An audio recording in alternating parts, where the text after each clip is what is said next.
Bom, gente, enquanto o pessoal está subindo, eu tenho aprendido que quando a gente fala muito e não leva as pessoas a refletirem um pouquinho e a escreverem sobre o que a gente pode fazer, rapidamente as coisas caem no esquecimento. Então, algumas ideias podem ter surgido aí na mente de vocês, mas se a gente não transformar isso em sugestões práticas que vocês anotem, isso vai se perder. Então, essas coisas que a gente colocou até agora é um pouco de fervura nas ideias para nos apropriarmos de alguns conceitos da educação e ver de que maneira podemos trazer isso para a nossa tarefa cotidiana, que é o ensino bíblico, a escola bíblica dominical, chame você o nome que queira dar, os grupos de estudo bíblico, essas diferentes experiências em que a gente troca conhecimento. Eu queria trabalhar, então, esses 4 pilares e que a gente pensasse juntos em propostas de ações. Por isso, aí nos slides tem um espaço maior aí para propostas de ações. Se a gente estivesse num outro espaço físico que permitisse pequenos grupos, nós nos dividiríamos em grupos, eu deixaria vocês trabalharem uma meia horinha juntos. Eu confesso que essa seria uma metodologia mais interessante. Eu não sei se vai dar para a gente fazer agora por conta do espaço que a gente está aqui, que é o templo, e que nos coloca em contato, como eu falei, né, com a nuca de quem está na nossa frente. Mas eu gostaria de fomentar a vocês a sugestão de que, voltando para as suas igrejas e congregações, vocês se reúnam com as equipes que integram o Ministério de Ensino da igreja, e vocês comecem a discutir, como você colocou aquela questão dos relatórios, se vale a pena colocar ou não, que vocês se assentem em grupo e comecem a discutir as práticas. O que está sendo bom, o que não está sendo, qual o objetivo, por que a gente faz o relatório, por que a gente coloca quem veio mais, quem veio menos, quantas Bíblias tinha na sala, quem leu versículo, quem não leu versículo. De vez em quando os saudosistas dizem, aquele tempo era bom, porque quando a gente lia relatório, o pessoal se esforçava para vir. Será? Será que é isso que fazia as pessoas virem? Então, sempre a gente tem aquela ideia de que o passado era melhor. E que hoje a coisa é muito solta, não tem mais relatório, é por isso que a escola dominical esvaziou. Será que é porque não tem mais relatório? Ou as causas são outras? Como é que a gente vai descobrir? Temos que conversar com as pessoas. Por que você não vem na escola dominical? Porque... pode falar a verdade. Porque o assunto não me interessa. Outros vão dizer porque os professores são fracos. Outros vão dizer porque eu trabalho e estudo a semana toda, me desculpa, domingo de manhã eu quero dormir até tarde. É o único dia, e essa é a maior resposta. Domingo é o único dia que eu tenho para dormir até tarde. Aí você fala, então vamos fazer a escola à tarde, um pouquinho antes do culto? Mas aí tem que chegar na igreja às 5, para sair da igreja às 9, é muito tempo, e como é que faz com o menino? Então, temos que achar soluções. Tá? Então, nós temos desde questões sobre o currículo, o que estamos estudando, temos as questões sobre quem está nos ensinando, quem está monitorando a classe, o estilo do professor, isso também é um desafio. O espaço físico também é um desafio, né? Um lugar abafado, vocês nessa região aqui, que é uma região quente, você botar as pessoas de livre, espontânea vontade, numa salinha apertada, estudando um negócio chato, né, com um cara que não para de falar, ainda você quer que ele venha todo domingo, não é fácil. Então, a gente precisa ver quais são as reais causas da menor participação de certos segmentos da igreja. E não estou dizendo que pequenas mudanças não tragam grandes resultados. Às vezes, pequenas mudanças produzem muitas melhoras, e às vezes mudanças radicais não acham, de fato, o caminho certo. Lá em nossa igreja, nós temos tentado mudança de currículo, escolha do tema, a gente faz pesquisa, o que vocês querem estudar, e as mesmas pessoas que escolhem os temas nem sempre vêm depois para assistir o tema que a gente preparou, porque elas pediram. Isso não é uma garantia. Se você fizer uma pesquisa lá e as pessoas disserem, queremos estudar sobre sexualidade, aí você vai lá, faz a classe sobre sexualidade, e aí, tá, o pessoal não vem do mesmo jeito. Mas, pô, gente, estamos estudando o que vocês queriam, por que vocês não estão vindo? Não é porque é difícil. Desde o Jardim do Éden, as pessoas acham alguma desculpa para o seu comportamento. Foi a mulher que tu me deste, foi a serpente que me enganou, e aí vai, tá bom? Mas vamos lá, vamos pensar agora aqui um pouquinho nesses 4 pilares. Ensinar, ou aprender a conhecer, aprender a fazer, aprender a conviver e aprender a ser. Vamos dar uma linguagem religiosa, uma linguagem de escola dominical para isso?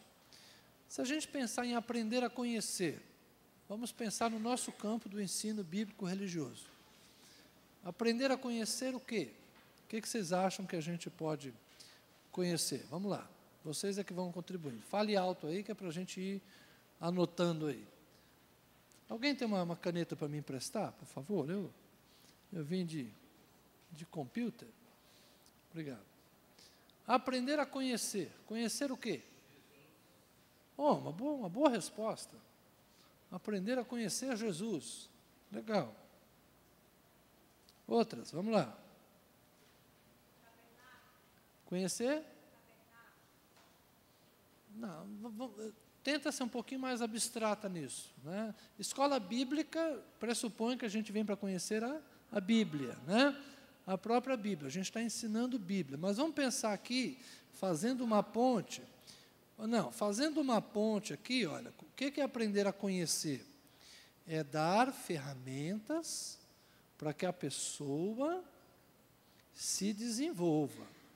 Então, quando a gente fala aprender a conhecer a Jesus, mas aprender a conhecer Jesus, qual é a ferramenta? Seria a Bíblia. Que parte da Bíblia? Principalmente o Novo Testamento. Que parte do Novo Testamento? Principalmente os Evangelhos. Não é? Então, Oi? Pode ser também, mas a gente não pode ser mais amplo do que dizer frutos do Espírito. Isso aí eu aprendi quando era criança. O fruto do Espírito é o amor, alegria, paz, longanimidade, benignidade, bondade, fidelidade, mansidão, domínio próprio. Contra essas coisas não há lei, mas o fruto do Espírito é o amor. Com um corinho eu aprendi os 9 frutos do Espírito. Eu era menino, nunca mais esqueci. Agora não me pergunte o que é longanimidade, benignidade, bondade, fidelidade, porque quando eu era criança eu não entendia nenhum desses conceitos. Eu decorei, mas eu não entendia.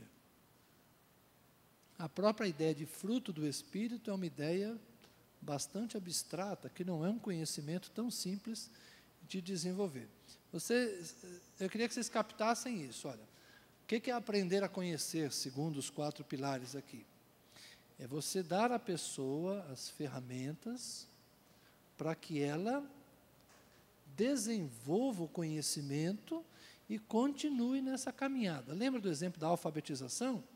Quando você alfabetiza, você ensina a pessoa o caminho, o mundo das letras. Então, aí ela vai ler o resto da vida. Mas ela começa com a alfabetização. Então, estamos falando de conhecer a Jesus. Ok. Conhecer a Jesus, a gente tem um ponto que é a própria Bíblia. Você ensina a Bíblia. Agora, vamos pensar aqui, a Bíblia é tudo que a gente pode saber sobre Jesus? A Bíblia é tudo?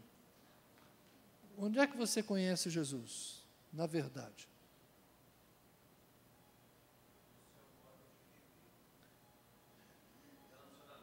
Relacionamento com Ele. Nós deveríamos nos preocupar a levar as pessoas a ter relacionamento com Jesus. E como é que a pessoa desenvolve, como é que você, pensando em você mesmo, como é que você desenvolveu o seu relacionamento com Jesus? Quais são as ferramentas que você usa para relacionar-se com Jesus? A Bíblia, a leitura da palavra, a oração. Jura que jejum ajuda para relacionar com Jesus? Puxa vida, pensei que jejum só emagrecia, gente. Tá, jejum como busca de santidade, né? E aí, que mais? Espera um pouquinho, alguém falou uma coisa preciosa agora. Ah, você conhece Jesus, porque Jesus não está só em você, né, cara? Você não sabia que Jesus está no outro, não? Jesus também está no outro. Então, quais são as ferramentas que nos levam a conhecer Jesus? A oração, a palavra, a comunhão com os outros discípulos de Jesus. Isto são ferramentas. Também, mas isso já tem a ver com a consequência de você andar com Jesus, não é? Então, conhecer a Jesus é algo que você faz com a vida.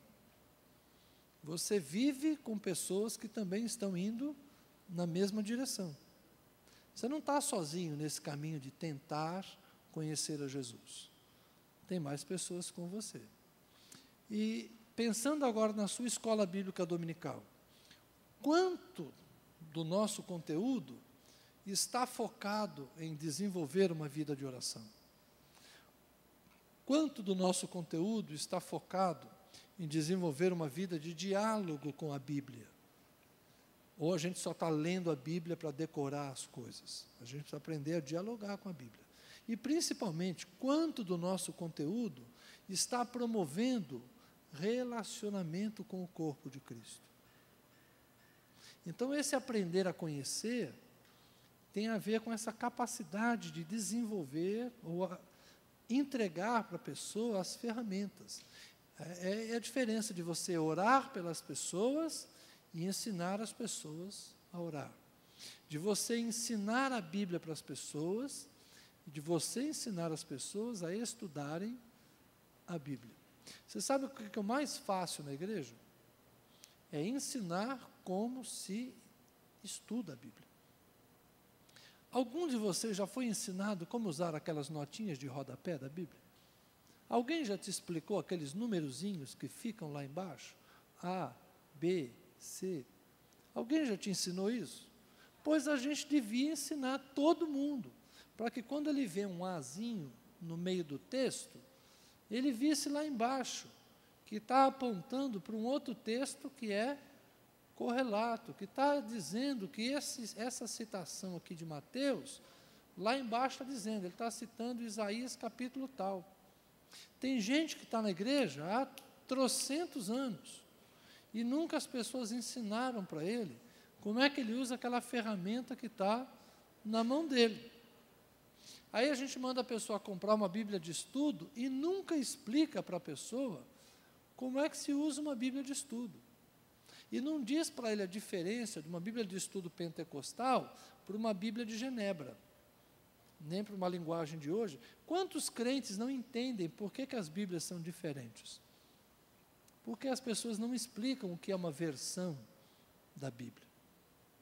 A gente não ensina essas coisas. E não explica para ele, olha, é bom você ter mais de uma Bíblia. Tem gente que acha que quanto mais antiga é a Bíblia, melhor ela é.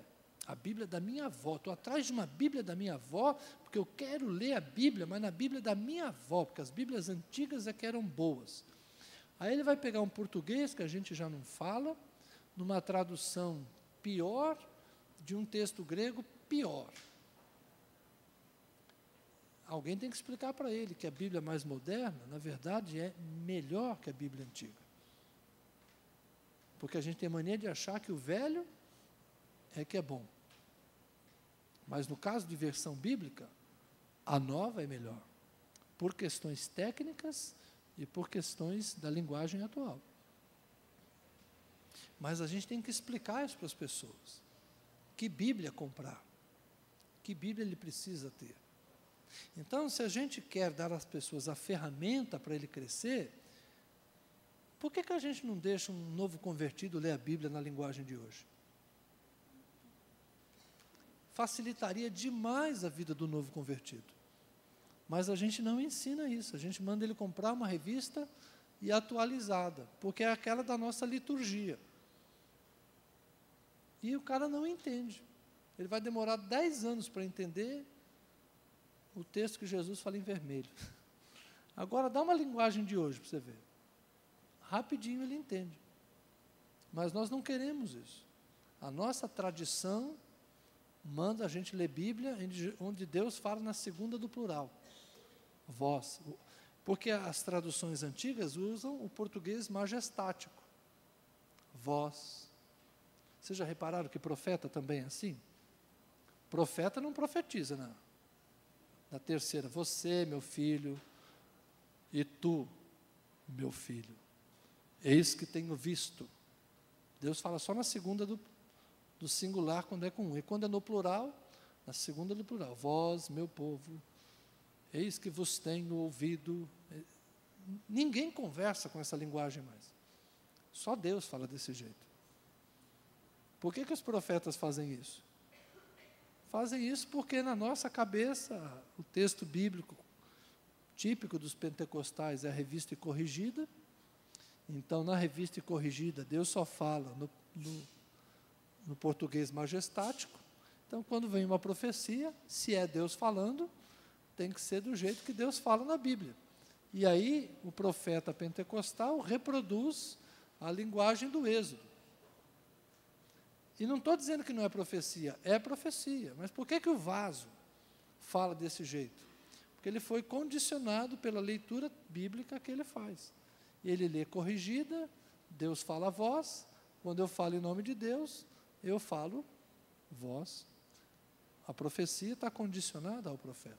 Vem na língua do profeta, no idioma do profeta e na linguagem do profeta. E se um cara chegar para você e falar assim, irmão, vou te dizer uma coisa que Deus falou comigo. Deus mandou te dizer o seguinte, cara. Como é que é? Deus me chamou de cara? Não, fui eu que te chamei de cara. Mas o que Deus está falando é o seguinte. Você toma cuidado que estão querendo te passar a perna. Que é isso, irmão? Deus não fala gíria. Então tá, vós, meu servo, vigiai, vigiai. Porque o inimigo está ao teu redor tramando para ver se te derruba. Entendeu agora? Agora entendi. Agora foi Deus que falou. Então, esse negócio de equipar a pessoa tem a ver com isso. A gente equipar a pessoa com a Bíblia. Isso foi bom, né? Eu nem ensaio essas coisas, sai naturalmente. Aprender a conhecer, então, tem a ver com essas coisas. Você equipar as pessoas. Então, na igreja, o ensino bíblico deve estar focado nisso. Você está ali para dar ferramenta para que a pessoa cresça sem você. Então, você não ora por ele todo dia. Você ensina ele a orar. Você não explica a Bíblia para ele, todas as dúvidas dele. Você ensina ele a pesquisar e a buscar o conhecimento. É para isso que a gente vai para a faculdade hoje. Quem está fazendo faculdade sabe como é que é. Professor não explica. Tem professor que você fala para ele assim, professor, me explica tal coisa. Ele fala, próxima aula você traz um trabalho sobre esse tema e expõe para a gente. Sério? Tem professor que hoje faz isso. Você pergunta para ele e fala, então, próxima aula você traz um trabalho, explica essa questão para nós. Para quê? Para que ninguém mais pergunte aquilo que ele não quer explicar. Né? E ele devolve para o cara, porque ele é um bom pedagogo, ele devolve o problema para o outro. Mas vocês estão entendendo a diferença de uma escola bíblica focada no desenvolvimento da pessoa? Você não está lá para saber tudo, e ele não saber nada. Você está lá para ter estudado e ensinar o outro a estudar. Então, a gente prepara a pessoa para estudar a Bíblia, prepara a pessoa para orar, prepara a pessoa para a vida cristã.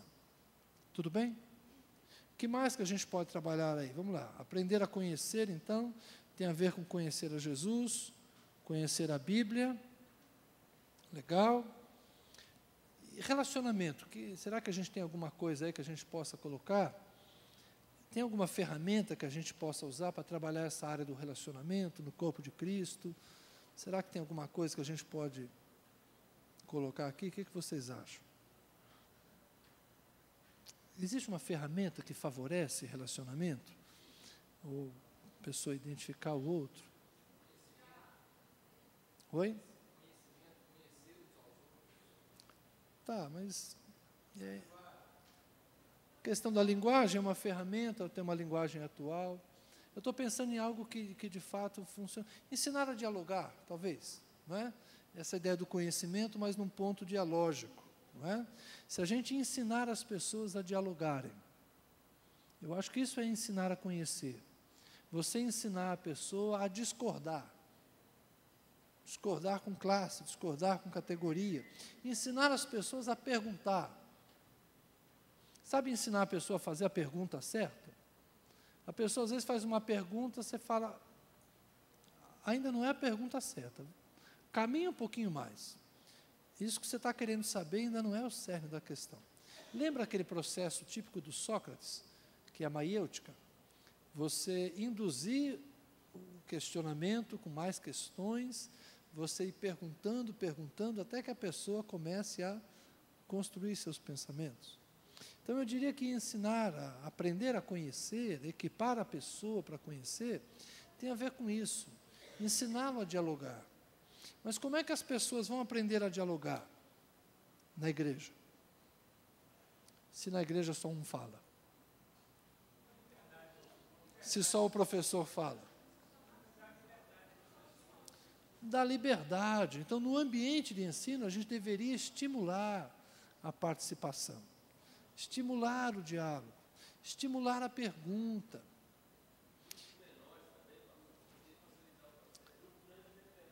Classes menores.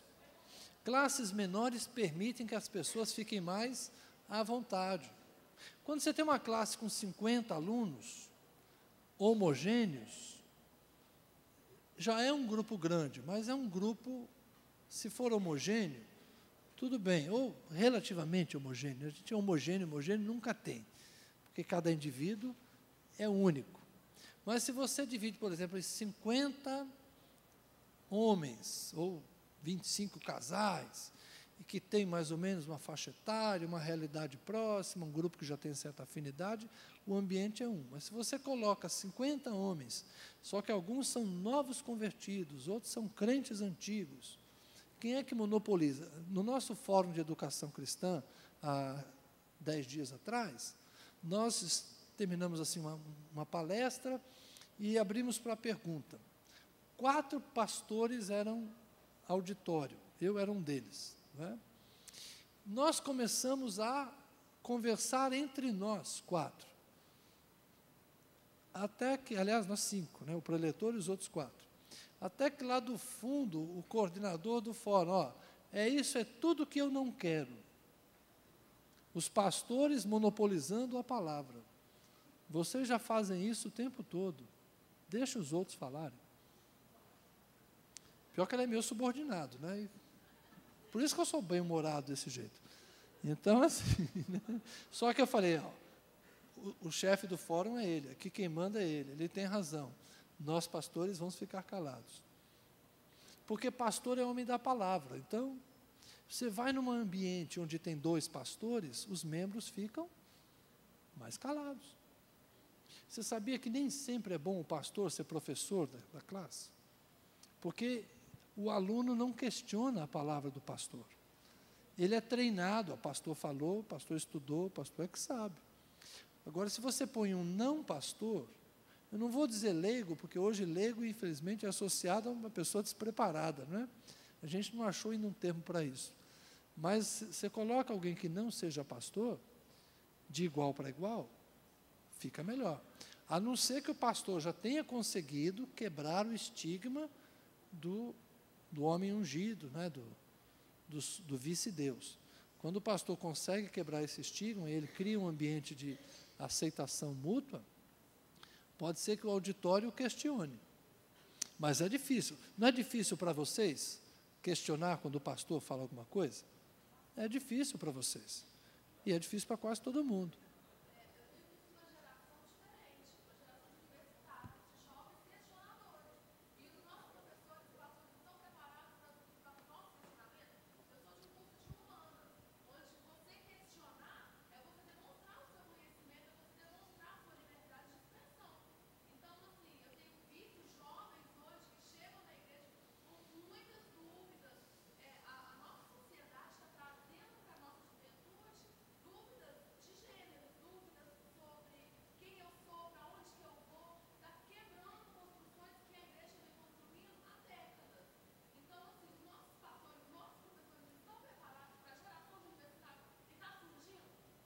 um desafio interessante. É legal isso aí, não é? Como é que você lida com as humanas, não é, que trazem... A psicologia hoje está em revista, em banca de revista. Toda revista de mulher está cheia de psicologia. Né? Revista de homem tem mulher pelada, mas revista de mulher tem psicologia, tem autoajuda, tem formas de pensamento, de análise da mulher, né? Outra coisa, é verdade. O homem não pensa, o homem é um ser visual, né? Ser pensante. Ou depois vocês deletam esses negócios na edição, por favor. Mas é verdade, muita gente hoje vem com essas informações da psicologia, vem com informações, e são válidas. E a gente precisa dialogar com essa geração que questiona. Eu acho importante um ambiente onde ninguém é dono do conhecimento. E a teologia, que era vista como a rainha das ciências, na época medieval, a teologia é a rainha das ciências. Por quê? Porque a igreja é a dona do poder e do saber. Na Idade Moderna, a ciência, a razão, se sobrepõe à religião. Então, agora a teologia é uma das ciências. E qual é a ciência que reina? Nenhuma. Não é filosofia, não é sociologia, não é psicologia, não é antropologia, não é história, não é economia, não é política. Todas são dialogais. Hoje o conceito é a interdisciplinaridade. Você tem que ter um conhecimento interdisciplinar, porque as disciplinas dialogam. E você estuda Antigo Testamento com história, e você estuda Novo Testamento com redação e com linguagem, né, com linguagem, os meios de comunicação, as ferramentas da comunicação. Todas essas ciências hoje são válidas. E na sala de aula você vai ter contato com uma psicóloga, né, um sociólogo, um historiador está lá, e o pastor com a sua formação teológica. E aí? Eles devem se completar e não se opor. Mas é interessante seu desafio. Nós estamos preparados para o diálogo?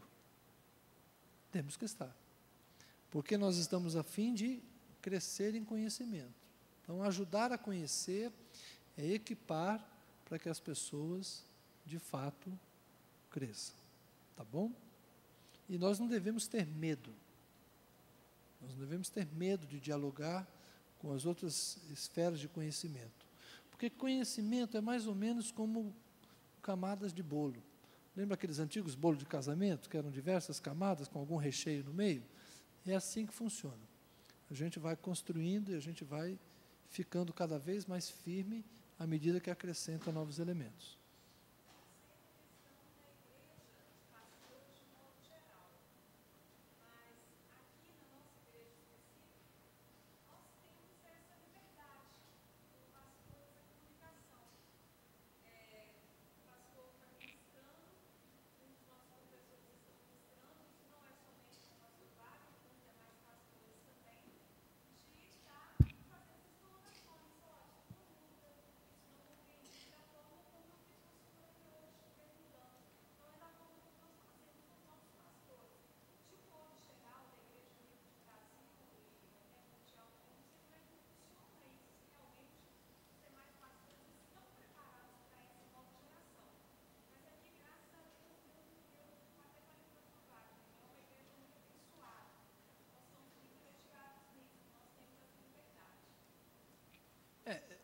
Isso, para mim, é um ponto ótimo. A minha questão é a seguinte: o pastor aceita bem uma frase como, eu não concordo com o senhor? Né? Eu acho que esse é o ponto. É alguém chegar e dizer, pastor, eu não concordo. Eu penso assim. E o pastor tem que dizer, amém. É a sua convicção, é o seu pensamento. Eu entendo. Eu respeito, mas é isso mesmo. O pastor Wagner fez a brincadeira, assim, mas nós vamos continuar fazendo desse jeito. Mas é por isso que eu sou o pastor. Veja bem, o fato de eu... Isso. Veja bem.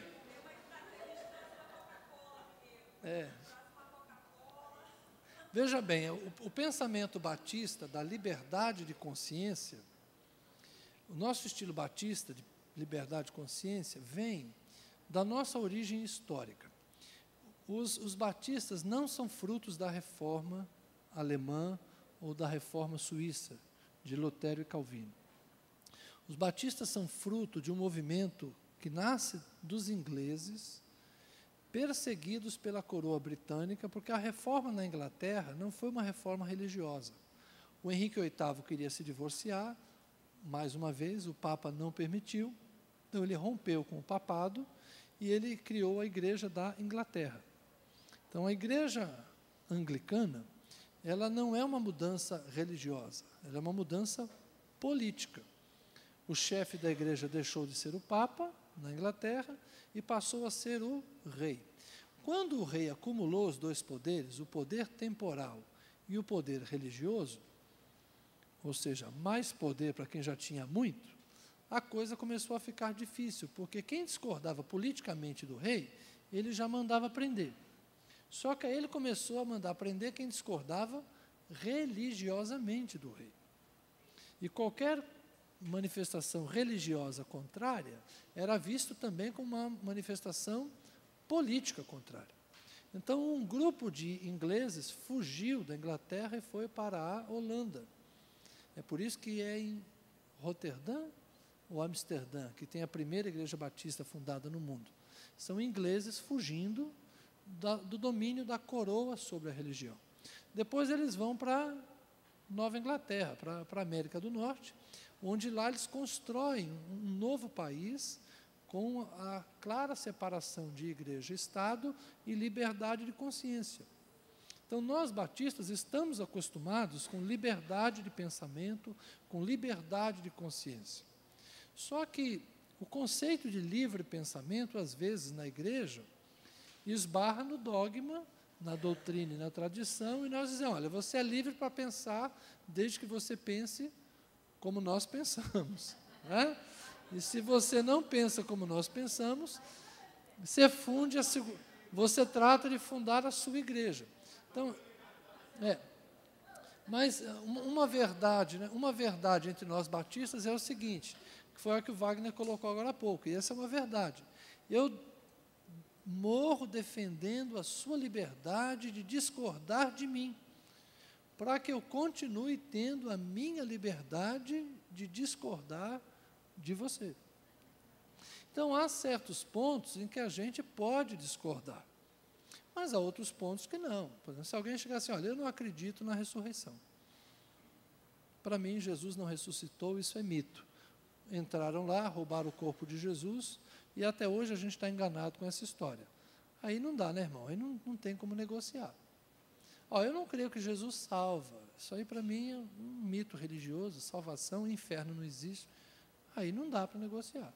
Então, nós temos alguns pontos que são inegociáveis para nós. Mas há outras coisas que nós podemos ser flexíveis. Um vai dizer, eu creio que o dilúvio foi em toda a terra. Porque a Bíblia fala que a água cobriu toda a terra, então, para mim, todo o planeta foi submerso. Outro vai dizer, não, só para mim é um exagero, o dilúvio foi só naquela região onde viviam as pessoas, que o dilúvio não foi para afogar a terra, foi para matar os homens. Então, foi naquela região lá da Mesopotâmia e morreu porque os homens só viviam naquela região. Isso é uma coisa que a gente pode discordar. Um é mais literalista e outro menos literalista. Mas muda alguma coisa? Não, os dois acreditam no dilúvio. Então, em essência, eles concordam. Vocês estão entendendo? Eu acho que é sobre isso que a gente tem que aprender a dialogar. Tem coisas que a gente tem como flexibilizar e tem coisas que não. Mas o ambiente de ensino tem que ser dialogal.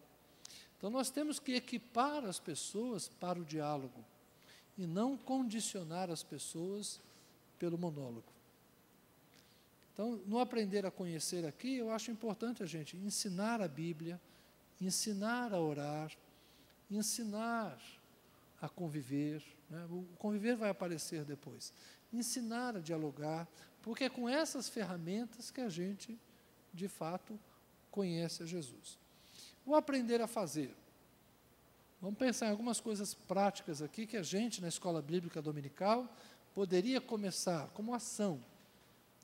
Pensando em ações. O que a gente poderia fazer de diferente na escola dominical para ensinar as pessoas a trabalhar em equipe e a desenvolver a sua habilidade para enfrentar as situações? O que a gente poderia fazer? Vamos lá. Quais são as estratégias, quais são as nossas ações para ensinar os crentes a fazer? Vamos lá. Sugestões. Dinâmicas. A própria palavra já significa dinamis, é energia, né? Então, você energizar as pessoas, criar dinâmicas, interação. Legal. Mas dinâmicas voltadas para quê?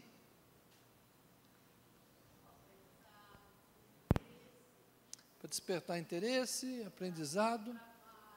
Mas o foco aqui não é fazer? Ensinar a pessoa a fazer?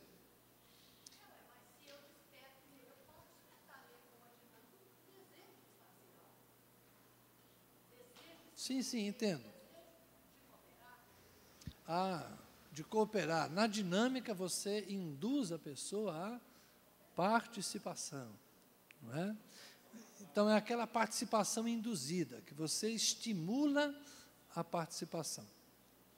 Certo? Dar oportunidade para as pessoas. De vez em quando, pedir para ele, olha, fala um pouquinho sobre isso aqui. Vocês já fizeram aquelas lições da revista, que tem 3 capítulos, não é? 3 subitens, e você divide para as pessoas, cada uma expor um pouquinho sobre isso? Às vezes você descobre aí alguém talentoso, né? Você descobre um futuro professor quando você reparte o trabalho.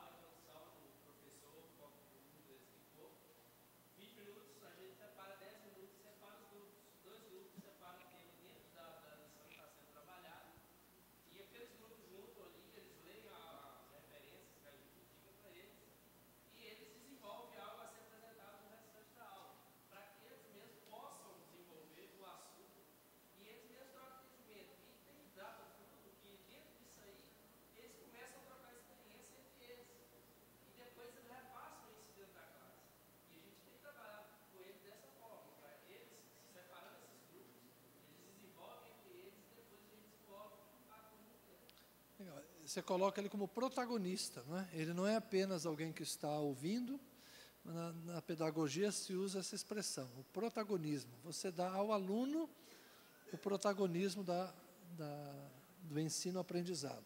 Você permita que ele seja proponente e você se torna espectador. E aí dialoga. Uma ideia boa, ensinando a fazer. Mais alguma coisa que a gente possa trabalhar um pouco mais? Trabalho de equipe, não é? Está aqui a ideia de trabalho em equipe. A gente aprender a socializar o conhecimento, mas também socializar a experiência, fazendo com que eles trabalhem em equipe. Essa ideia, de fato, é muito produtiva. Então, aprender a fazer tem isso, você ajuda a pessoa a estar preparada para enfrentar as dificuldades. De vez em quando, um membro lá da igreja fala assim, pastor, fui lá no enterro de um parente meu, não tinha ninguém lá para falar, pediram para eu fazer uma oração. Eu fui lá, li um texto, fiz uma oração, e foi uma bênção, pastor. Depois as pessoas vieram me agradecer, falou que foi muito bom eu ter feito aquilo. Isso para mim é uma coisa maravilhosa. Eu prefiro que ele faça isso do que dizer, irmão, quando é assim você me chama. Pode ligar qualquer dia, qualquer hora, que eu vou lá.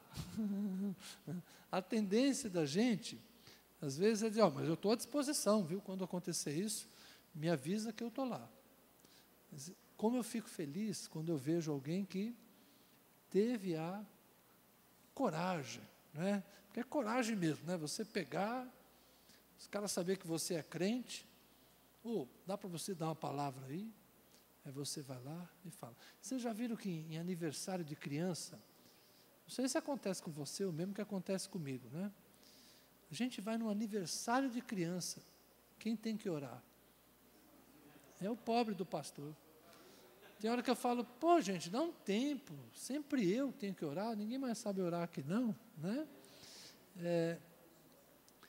Quando o pastor chega, as pessoas não querem orar, não querem pregar, né? E a gente estimula. Não é fácil pregar, para alguns não é fácil pregar na minha frente, não. Os caras já começam assim, marcaram para pregar aqui, não sabia que o pastor vinha, né? Então, já vou avisar que é uma palavra simples, é uma breve meditação, viu, pastor? E se eu falar alguma coisa aqui, depois o senhor corrige. Não, o cara já ficou inseguro. Isso não é bom, não é bom sinal. Legal quando o cara vai lá, pega a palavra, faz de conta que eu nem estou lá. Bom, irmãos, vamos aqui ler a Bíblia, vamos estudar aqui, o tema é tal. Isso me deixa muito feliz. Quando alguém age na minha frente, como se eu não estivesse lá. Por quê? Pode ser até que lá no fundo ele está preocupado com a minha presença. Teve um culto que uma vez que me mandaram embora. Uma irmã ia pregar, era um dos primeiros cultos de mulheres lá num determinado horário, eu sentei lá no fundo para ajudar, né? Ela chegou assim para mim, pastor, o senhor ia ficar aqui? Eu falei, por quê? Ela falou assim, não, é porque eu vou pregar e eu não fico à vontade com o senhor aqui não. O senhor não pode fazer uma visita, não? Sério. Ela me mandou embora e eu fui. Faz parte. Fala, bispo.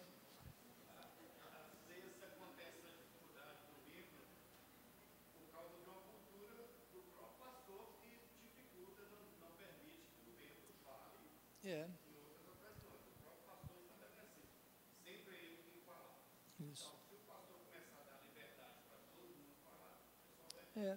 É a cultura do ensinar a fazer. Então, o pastor não precisa abrir todo o culto, ele não precisa falar em todo o culto, não tem que pregar em todo o culto. Às vezes, não precisa nem falar. Alguém chega, pastor, alguma coisa? Não, tranquilo, pode encerrar. Amém. Não, eu já percebi aqui que vocês têm uma dinâmica litúrgica bem diferente aqui. Percebo que os líderes aqui têm liberdade para fazer, planejar, executar. Vocês são uma igreja, de fato, diferenciada nesse ponto. E é por isso que vocês conseguem formar liderança. Quem tem centralização, depois começa a reclamar, estou aqui sozinho, eu tenho que tocar, tenho que fazer o louvor, tenho que pregar, tenho que orar, tenho que expulsar demônio, tudo eu. Alguma coisa está errada, né? Quando o cara está fazendo tudo, é porque ele não está treinando as pessoas. Então, na escola dominical, vocês têm que ter essa ideia também. Vocês têm que estar descobrindo dons, quais são as habilidades, quais são as vocações, quais são as inclinações das pessoas. Nós não somos daqueles que creem nos dons espirituais. Então, nós precisamos fomentar nas pessoas o desenvolvimento do dom dela. Porque cada um tem um dom. O importante é que quem tem o dom faça bem feito. Quem tem dom de ensino, ensine. Quem tem dom de liderança, lidere. Quem tem dom para administrar, administre. Às vezes no casamento a gente fala assim, marido, você é o sacerdote do lar, você deve controlar a bolsa, você deve cuidar de tudo. Não, tem cara que não é. Às vezes a mulher administra melhor que o marido. Então que ela administre, não tem problema. Oi? Tem. Então é assim, qual dos dois é melhor para administrar? Os dois? Quando é os dois, em conjunto. Quando é um só, um só. Então, essas coisas, né? O bom do pobre é que ele não tem muito que administrar, né? Então é mais fácil aí. Mas olha bem, gente, a questão é o dom. E nós não podemos subestimar uma coisa. Ensinar não é uma coisa que qualquer pessoa possa fazer quando o assunto é transmitir conhecimento bíblico. Porque não é tão simples assim. Há necessidade de um certo dom e de um certo preparo. Tá? Ensinar a Bíblia não é fácil, não é simples, e a habilidade da pedagogia, propriamente, não é uma coisa que todo mundo tem. Então, nós temos que escolher pessoas que têm facilidade para ensinar e preparar o conteúdo para que ela ensine adequadamente. Nem todo mundo tem dom de ensino. E não adianta forçar a barra. É uma coisa do Espírito Santo e é uma coisa da natureza das pessoas. É por isso que nas escolas há professoras e professoras. Porque umas têm dom, têm habilidade, têm carinho, têm paciência, sabem fazer. E tem outras que é a profissão que sobrou, foi o curso que ela passou, é a vaga que tinha, é a sala de aula que deram para ela, está ali pelo salário. Tem gente que faz pela vocação, pela paixão. Tem gente que faz pelo salário. Isso vale para tudo. Até pastor. Tem pastor que só está no ramo ainda porque não sabe fazer outra coisa. Se pudesse, tivesse achado um bom emprego que rendesse mais, já tinha ido. É verdade. Então, a gente não deve confundir vocação com ocupação. Às vezes a pessoa tem uma ocupação, tem um emprego, mas aquilo não é a vocação dele. Vocação é aquilo que você faz por causa do seu dom, por causa do seu prazer. Nós vamos falar de chamado, né? É Deus que chama, Deus que vocaciona. Pode ser, mas a questão é, você tem que fazer aquilo que você faz com gosto, com alegria e com contentamento. Aquilo que Deus te chamou para fazer. Quando alguém quer fazer aquilo que não foi capacitado para fazer, faz com sofrimento. Tem uma frase, não sei de que grande empresário, é assim, ó, trabalhe naquilo que você gosta, naquilo que te dá prazer, e você não vai trabalhar nenhum dia da sua vida. Esse dia eu estava vindo para cá agora, no avião, com esse senhor que eu falei que conversa bastante, e ele perguntou, você está indo lá a trabalho ou a passeio? Eu falei, para mim é a mesma coisa, porque meu trabalho é um passeio, e meu passeio é um trabalho. Então, honestamente, fazer isso aqui para mim não é trabalho, porque isso aqui é o meu gosto, isso aqui é o meu prazer, é o que eu mais gosto de fazer. Então, eu não estou aqui a trabalho, eu estou aqui a passeio. Honestamente, eu me sinto como se estivesse passeando, porque esse trabalho para mim é prazeroso. Agora, se fosse uma coisa sacrificial, ia ser difícil eu estar aqui, não é verdade? Vamos lá, aprender a conviver. Conviver é desenvolver a compreensão do outro e a percepção das interdependências. Realizar projetos comuns, considerando aí o pluralismo e a compreensão mútua de paz. Então, vamos pensar aqui na igreja, no nosso trabalho de EBD, quais são as ações que a gente pode fazer para facilitar a compreensão do outro e a percepção das interdependências e criação de projetos comuns. O que a gente podia mudar um pouquinho na igreja para melhorar? Vamos lá. Vocês já repararam como na igreja os projetos quase sempre vêm de cima para baixo? E raramente vão de baixo para cima? Nós, pastores, eu sou terrível com isso, nós temos muita percepção e achamos que nós já sabemos as coisas. Então a gente marca uma reunião e diz para as pessoas do jeito que a gente quer que as coisas sejam feitas.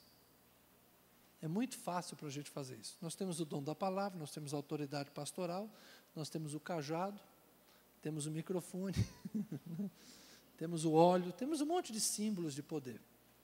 Então é muito fácil para nós dizermos, ó irmãos, eu creio que o que nós devemos fazer é isso, assim, assim, assim, assim, as coisas têm que ser desse jeito. E alguns vão dizer assim, porque Deus me disse. Aí quando Deus disse, quem é que vai discutir com Deus? Mas trabalhar com o Bruce e com a Ana foi muito bom para mim, para perceber como é difícil você fazer os processos de baixo para cima. O resultado, às vezes, vai ser o mesmo, mas o envolvimento das pessoas é muito diferente quando eles participam do processo. Então, vamos pensar aqui na escola dominical. Aquela hora você me perguntou sobre esse negócio dos relatórios, né? Pode chegar um superintendente que chega lá e diz assim, olha gente, a partir de desse ano aqui, fui eleito superintendente para a glória de Deus Pai, a bênção do Senhor Jesus Cristo e a tranquilidade do Espírito Santo. Eles podem ficar tranquilos que agora sou eu que vou fazer as coisas aqui.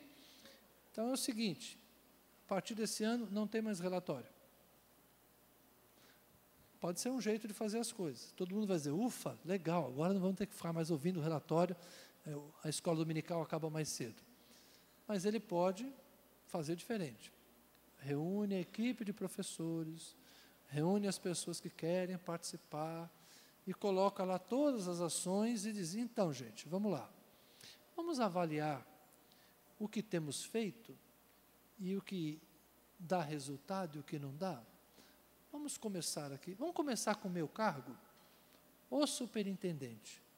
Qual é o papel do superintendente? O cara que entende tudo. Né? Ele é super. Qual é o meu papel? O que vocês esperam de mim? O que vocês acham que eu devia fazer? Opa! Esse cara é diferente, né, pai? Está perguntando o que a gente acha dele. Não é ele que está dizendo o que nós vamos fazer. Ele está perguntando para nós o que ele deve fazer. Poxa, esse cara é legal, esse cara é mais humilde. Acho que com ele eu vou querer trabalhar. Vocês estão entendendo? Os relatórios devem existir, não devem existir? Qual a opinião de vocês sobre isso? Aí a classe, os professores estão ali, tal, olha, tem um grupo que sim, um grupo que não. Vamos consultar os alunos sobre esse ponto? Vamos ver o que as pessoas pensam? Só estou dando isso como um exemplo. A gente vir de baixo para cima. Porque aí você ensina as pessoas a conviverem, a valorizar a opinião do outro, a considerar a forma de ver do outro, que pode ser diferente da minha forma de ver. E essa percepção da interdependência, eu preciso de você, você precisa de mim. Lembra desse corinho? Eu preciso de você, você precisa de mim, nós precisamos de Cristo até o fim, sem parar, sem... Está filmando, deixa eu parar com esse negócio. Né? E aí entrava no santo, sem parar, sem vacilar. É uns corinhos estranhos que a gente cantava, né? Mas essa interdependência é importante. Eu, às vezes, digo aos alunos do seminário o seguinte, não há pastor se não houver ovelha. Você só é pastor se tiver alguém te seguindo. Se não tiver ninguém te seguindo, você pode ter só um título, mas você não é pastor de nada. Por isso que eu não gosto muito dessa questão dos pastores itinerantes, né, que tem ministério itinerante. Nós devíamos dar outro nome para esse trabalho.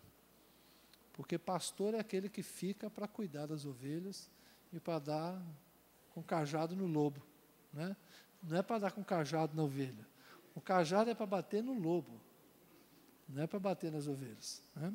Tem gente que inverte os papéis. Pastor Wagner falou que às vezes erra o alvo. Está querendo acertar o lobo, e a ovelha estava quase na boca do lobo, já levou também. Né? Então, nesse negócio de aprender a conviver, nós poderíamos repensar os nossos processos. Tá? Se você quiser anotar aí, né? A gente ter processos mais democráticos, processos participativos. Eu acho que isso ensina a conviver, não é? Outra coisa que nos ensinaria a conviver é conhecer as histórias uns dos outros. Um grande problema de hoje é a superficialidade. Esses dias eu estava conversando com a minha secretária, estávamos decidindo sobre mandar embora ou não uma faxineira. Uma pessoa queria que ela fosse mandada embora, e veio para mim a decisão, e eu cheguei para a secretária e falei assim, o que você pensa? Ela falou, bom, pastor, a história dela é essa. Ela é uma mulher. O senhor pensa que ela era separada? Ela não era separada. O marido dela estava preso. E agora o marido saiu da cadeia E o marido voltou para casa. Ela tem 3 filhos, um filho mais velho já é adolescente, grande, e o conflito dela está muito grande porque, sabe aquela cicatriz que ela tem no braço grande? Sei, aquilo não foi um acidente. O marido dela a esfaqueou, por isso ele ficou preso esse tempo todo. E agora ele voltou para casa e o filho já é grande e está uma briga porque o filho não quer que ele volte para casa, ele não tem para onde ir, e então está aquela confusão na casa dela. Você acha que o pastor aqui pode mandar embora uma mulher numa situação como essa? Mas eu não sabia a história. Eu não conhecia a história dela. Aí eu chamei a pessoa, é uma empresa terceirizada, né? O patrão dela queria mandar ela embora. Eu chamei o patrão e falei assim, olha, você é o patrão dela e eu pago você. Então é o seguinte, eu vou te pagar e eu cuido dela aqui. Você não precisa nem vir trazer o pagamento dela. Ela é terceirizada, ela é sua funcionária, mas eu vou cuidar dela. Tá bom? Se você quiser mandar ela embora, eu contrato ela por aqui. E eu rompo o contrato com você. Porque agora eu vou cuidar dela. Pode ficar assim como está? Não, pastor, tudo bem, pode deixar ela aí, não tem problema. Então tá bom. Depois que você conhece a história, aí você vai saber quem é a pessoa. Na igreja hoje, e agora, gente, essa mulher está todo dia lá na igreja. Ela é funcionária, só que eu sou o patrão para ela. Eu não sou o pastor dela. Talvez o pastor dela saiba a história dela, mas eu não sabia. E ela nunca quis usar a história dela para fazer autocomiseração, né, para que eu tivesse com piedade dela. Não. Ela trabalha muito bem e ela quer ser reconhecida pelo trabalho dela. Ela tem um caráter, de fato, muito interessante, né?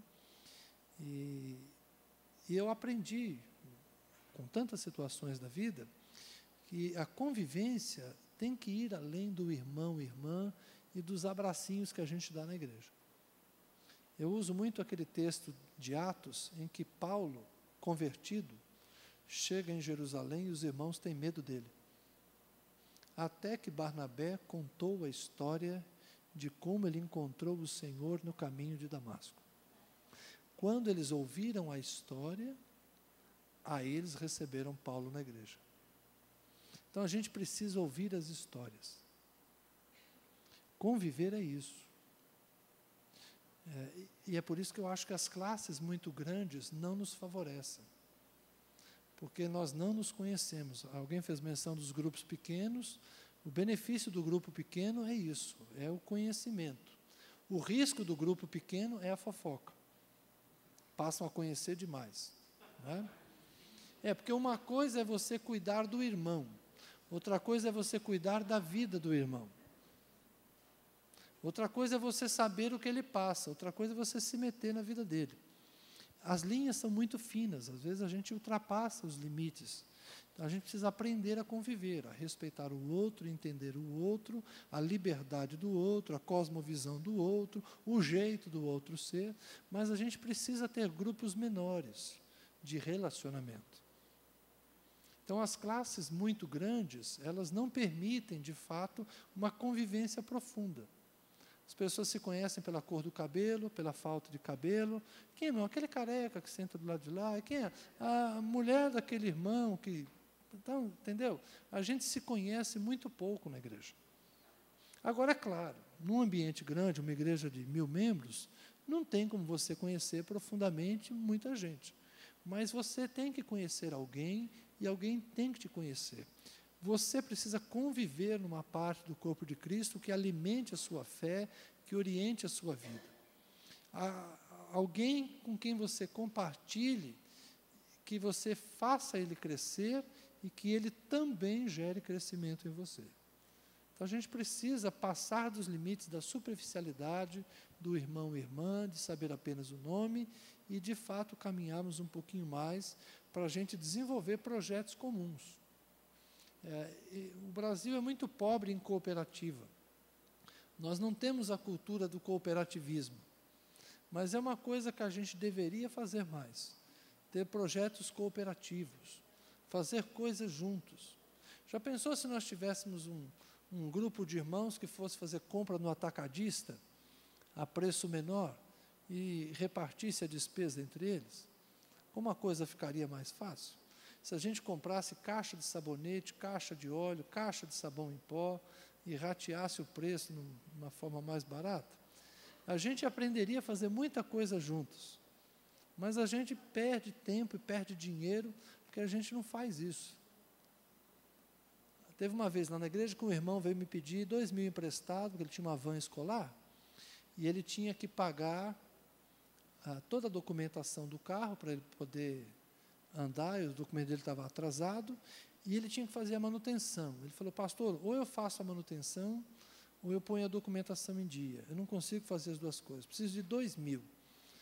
Falei, cara, 2.000, de onde eu vou tirar? Não sou banco, nem banqueiro, igreja não... Vou fazer o seguinte, nós vamos fazer um negócio que o japonês sempre faz, chama Tanomoshi. Nós vamos juntar 12 homens, cada um vai dar R$200. Esse mês aqui, você vai pegar 2.200 na mão, certo? Os outros 11 vão casar 200, você pega 2.200. Mês que vem, todo mundo casa 200, outro pega, até o fim do ano, você pagou 200 por mês sem juro. Aí liguei para 10 homens, falei, preciso de mais 10 aqui para fechar um grupo, 200 conto por mês. Cada mês um pega o dinheiro. Já tem 6 anos que a gente faz o grupo de amigos. Hoje nós já estamos numa cota de R$400. Quando alguém tem alguma dificuldade, passa por algum aperto, eu vou precisar do dinheiro esse mês. Então, ele vai lá e saca. Se não, os outros vão recebendo, um vai viajar, outro junta para comprar carro, outro comprou uma televisão, lá sei eu, cada um faz o que quer do seu dinheiro. Mas a gente fez uma cooperativa de dinheiro entre amigos. Foi uma solução momentânea para um problema específico. Depois virou um hábito. Não é? Então, eu acho que a gente precisa ser um pouco mais criativo para criar convivência. A gente precisa achar meios que as pessoas se conheçam um pouco melhor, se relacionem um pouco melhor, compartilhem um pouco mais, não é? Seja um projeto missionário, seja um projeto social, seja um projeto educacional, a gente precisa aproximar as pessoas. Agora, a parte final é aprender a ser. E o ser para nós, o objetivo último da nossa vida como cristãos, é sermos iguais a Jesus. Não é isso aí? Nosso objetivo não é sermos iguais a Jesus? Qual é o seu objetivo na vida? Paulo vai escrever lá aos Efésios 4:11, que nós vamos cooperando, cada parte do corpo dá a sua justa cooperação, até que todos cheguemos à estatura do homem perfeito, que é Jesus Cristo. O que significa isso? A gente precisa uns dos outros para crescer individualmente, para que individualmente cada um de nós chegue ao padrão de Jesus Cristo. Então, esse processo do desenvolvimento pessoal, do ser igual a Jesus, tem a ver com os 3 anteriores. Nós só podemos ser iguais a Jesus, ou seja, sermos tudo aquilo que podemos ser em Cristo, porque Jesus é a figura do homem.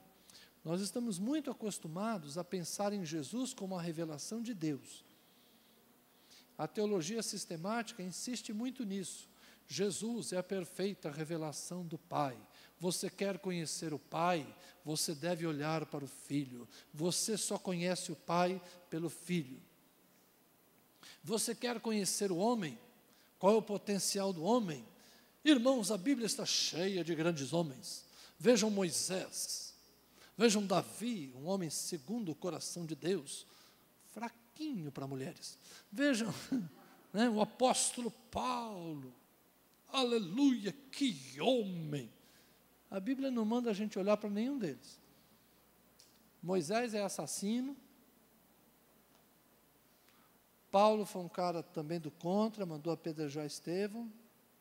Davi deixa o cara em paz com os pecados dele, que Deus já perdoou, não vou falar não. Pedro negou Jesus. A Bíblia manda a gente olhar para Jesus. A referência do homem ideal é Jesus. Jesus não veio só revelar quem é o Pai. Jesus veio revelar o que um homem, um ser humano, uma mulher pode ser. Então, o nosso padrão de conduta, de referência, a nossa figura, o nosso alvo pessoal é sermos como Jesus. Devemos andar como Ele andou. Mas como é que você chega lá? Jesus está no céu. Qual é a imanência de Jesus hoje? Como é que Jesus está presente hoje? Vocês lembram? Onde é que aparece a presença de Jesus hoje? Hã? Na igreja? Quando estiverem 2 ou 3 reunidos em meu nome, aí eu estou no meio deles. Você sabe onde é que está Jesus hoje? Do seu lado, na sua frente, atrás de você e no outro. É por isso que eu falo que esse aprender a ser depende dos outros pontos. Nós temos que aprender a conhecer, temos que aprender a fazer, temos que aprender a conviver, porque só assim nós vamos aprender a ser. E é interessante que é no outro. Nos defeitos do outro, eu vejo os meus defeitos. Uma coisa interessante que eu tenho com minha filha, não é? Minha filha é extremamente parecida comigo na questão da personalidade e do comportamento. Dizem que 2 bicudos não se beijam, né? Não se bicam, né? Eu e minha filha somos extremamente parecidos. E aí minha mulher fica às vezes no meio do tiroteio, ela fala, você está brigando com sua filha por quê? Ela é igualzinha a você, né? E eu falo para ela, filha, na faculdade, no seu jardim da infância eu já sou pós-graduado, eu sei todos os seus defeitos, porque são iguaizinhos os meus, né? Por que eu tenho dificuldade? Eu tinha mais, né? Hoje tenho menos, mas eu tinha mais dificuldade com a minha filha do que com o meu filho. Porque os defeitos que irritam a minha filha, que me irritam, os defeitos que a minha filha tem, que me irritam, são os defeitos que eu tento remover de mim e não consigo. Então, quando eu vejo um comportamento nela que me irrita, é porque é exatamente um comportamento meu, que eu sempre luto contra. Então, os defeitos dela me incomodam porque são os meus defeitos. Então, às vezes, a gente precisa do outro até para ver os nossos defeitos. Ele é o espelho que mostra quem nós somos, ou as virtudes que nós podemos também desenvolver. Então, espero de alguma forma, nessa tarde, ainda ter ajudado vocês a repensarmos o nosso modelo educacional. Porque o nosso modelo educacional está muito centrado em ensinar curiosidades bíblicas. Perguntas que ninguém está fazendo. Quantos livros tem o Antigo Testamento? Vai lá e conta. Qual o menor versículo da Bíblia? Não é Jesus chorou, é disse Jó. Mas isso não faz diferença. Nós temos que ensinar as pessoas a entenderem a Bíblia. Por que a Bíblia foi escrita? Por que Paulo escreveu tal coisa? Por que Jesus disse aquela outra coisa? Isso é mais do que hermenêutica. Isso é mais do que decoreba. Isso é um relacionamento com o Espírito Santo para a gente tirar a melhor lição dentro daquele contexto. Então, nós temos que ter a humildade de estudar um pouco mais e a humildade de nos relacionarmos para aprendermos mais uns com os outros. Porque o nosso objetivo é conduzirmos cada um e deixá-los preparados para toda boa obra. E qual é toda boa obra? A boa obra de um casal é viverem um bom casamento e darem um bom testemunho de Cristo. A boa obra dos pais, meus irmãos, não é viverem enfurnados na igreja, não, sem primeiro educarem bem seus filhos. A boa obra de qualquer pai e mãe é, primeira coisa, cuidar bem do seu pai e dos seus filhos. A boa obra dos cristãos também é cuidarem bem dos seus pais idosos. Às vezes nós nos preocupamos demais com obra, como se tudo que fosse obra fosse essa construção, né? A obra lá da Shalom, essa construção que é construção de igreja mesmo. Um dia vai terminar, né, Wagner? Um dia vai deixar de ser construção, e quando acabar a construção, irmão, vai virar manutenção. Ou seja, não vai ter jeito, a gente vai estar sempre ocupado com alguma coisa física. Mas a obra da Shalom não é o prédio.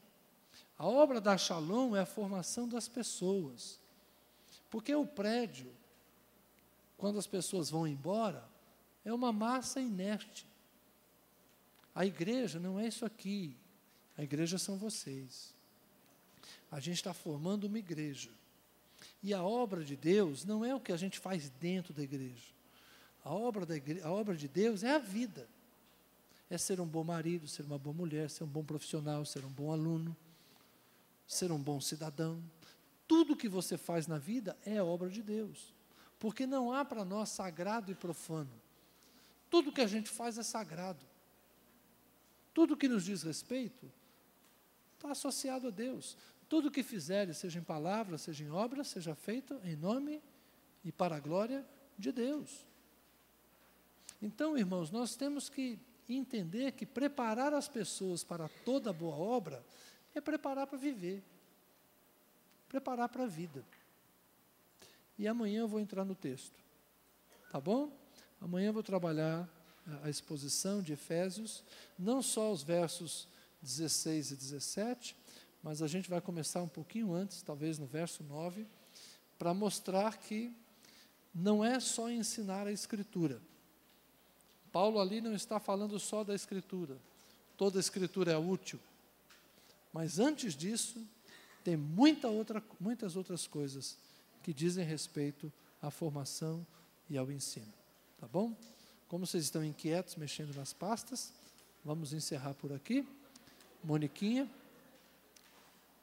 Eu não sei se vocês começaram a mexer nas pastas porque eu dei dica que estava encerrando, ou se vocês mexeram nas pastas para me dizer que está na hora de eu encerrar.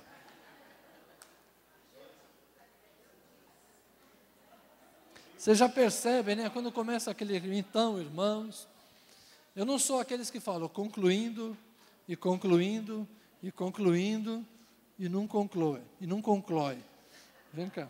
Você sabe, lá em Goiás a gente fala assim, a gente chama para renuir, vocês não renoem.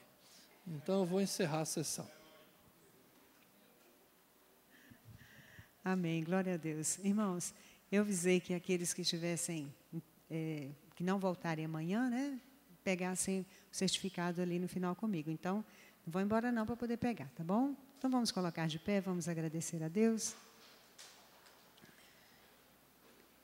Que o Senhor abençoe, que os irmãos que não puderem estar aqui amanhã, mas que a palavra que foi ministrada hoje possa dar embasamento, dar condição de fazer o trabalho, a obra do Senhor com excelência. Vamos agradecer ao Senhor. 9h, tá? Mesmo horário da EBD. Oi? Não. Santo Deus, nós te adoramos, Pai, porque o Senhor prepara tudo aquilo que precisamos, Deus. Senhor, nós verdadeiramente não precisamos nos preocupar. Tu cuidas de nós, Senhor. Muito obrigada por esta tarde. Muito obrigada, Deus, por tudo que foi ministrado. Pedimos ao Senhor, em nome de Jesus, que Tu venhas a moldar o nosso caráter, moldar a nossa vida, para que tenhamos condições, ó Deus, de passar a vida, a excelência da vida do Senhor, para aquelas pessoas que estão aprendendo conosco, Pai. Não só na escola bíblica, mas em todo lugar onde estivermos, principalmente para aqueles que ainda não conhecem o Senhor. Peço a Deus que o Senhor abençoe cada professor, cada líder, ó Deus, que se encontra aqui nesta tarde. Cada irmão, ó Deus, que tem o propósito, Senhor, e sabe que precisa te servir melhor, que precisa aprender mais de Ti. Abençoa, Senhor. Toma essa vida em Tuas mãos. Tu conheces o coração, Tu sondas. Usa, ó Deus, o Teu servo segundo a Tua vontade. Papai, eu te agradeço muito pela vida do pastor Zé Carlos, ó Deus, e te peço em nome de Jesus, continua usando o Teu Filho, ó Deus, para falar o nosso coração, para nos ensinar, ó Deus, para ser boca do Senhor. Nós agradecemos a Deus por essa tarde, nós agradecemos pelo que ouvimos e aprendemos, em nome de Jesus. Amém. Então, amanhã, 9 horas. Amém. Vou pedir a alguns irmãos.